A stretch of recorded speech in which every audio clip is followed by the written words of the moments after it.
Olá, sou o professor Jorge Kennedy e vou fazer uma introdução sobre análise combinatória e depois falar sobre o princípio da multiplicação. Vamos analisar a seguinte situação. Utilizando 26 letras de nosso algarismo, de nosso alfabeto, estão aqui as 26 letras, e os 10 algarismos conhecidos, que vai de 0 a 9, quantas placas diferentes de automóvel podem ser feitas de modo que em cada uma existam 3 letras que não podem ser repetidas, seguidas de 4 algarismos, que podem ser repetidos ou não. Problemas como esse envolvem o cálculo do número de agrupamentos, que podem ser feitos com os elementos de um ou mais conjuntos submetidos a certas condições. Esses problemas são resolvidos por meio de análise combinatória. Então, eu tenho uma placa aqui, sem letras e sem algarismos.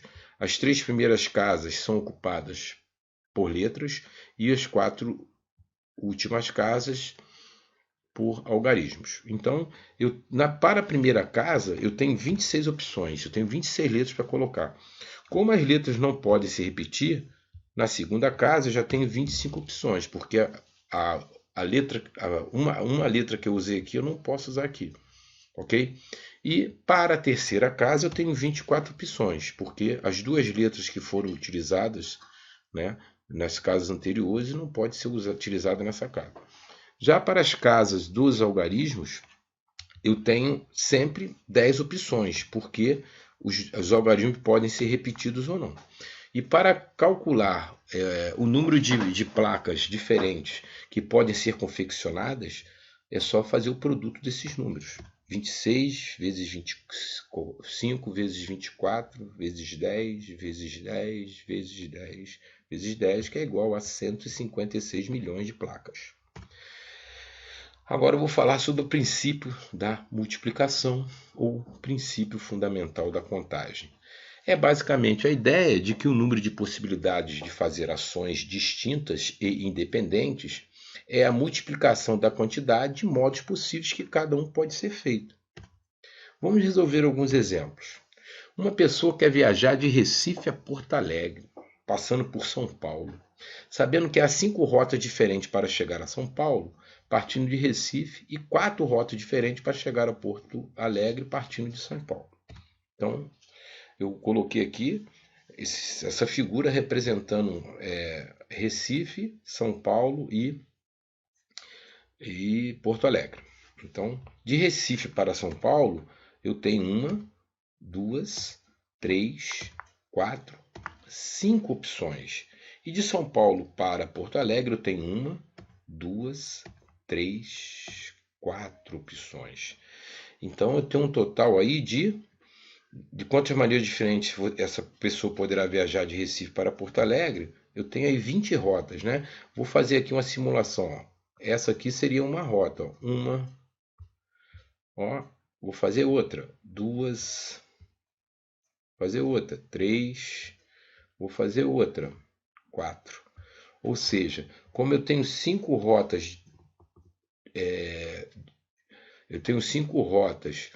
de Recife para São Paulo e 4 rotas de São Paulo para Porto Alegre, logo eu tenho um total aí de 20 possibilidades, de 20 modos diferentes de viajar. Agora vamos para o segundo exemplo. Ao lançarmos uma moeda e um dado, temos as seguintes possibilidades para resultado, sendo C para a cara e K para a coroa. Então, quando eu arremesso uma moeda, o resultado pode ser cara ou pode ser coroa. Se for cara, ok? Se for cara,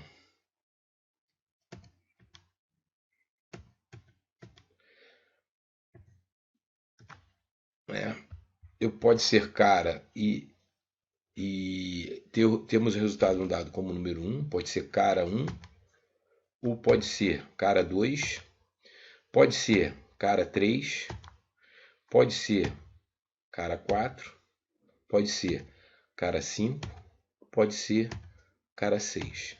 Se for coroa, pode ser coroa 1, pode ser coroa 2, pode ser coroa 3, pode ser coroa e 4, pode ser coroa e 5, pode ser coroa e 6. Então, se nós contarmos aqui, eu tenho 1, 2, 3, 4, 5, 6, 7, 8, 9, 10, 11, 12. Mas não precisa fazer essa figura que eu fiz. Só fiz para ilustrar. Como eu tenho duas moedas, como eu tenho uma moeda com duas opções de resultados, cara ou coroa, e um dado com 6 opções de resultado, é só fazer o produto 2 vezes 6, que eu tenho 12 possibilidades. Vamos ver um terceiro exemplo. Num restaurante há 2 tipos de salada, 3 tipos de pratos quentes e 3 tipos de sobremesa. Quais e quantas são as possibilidades?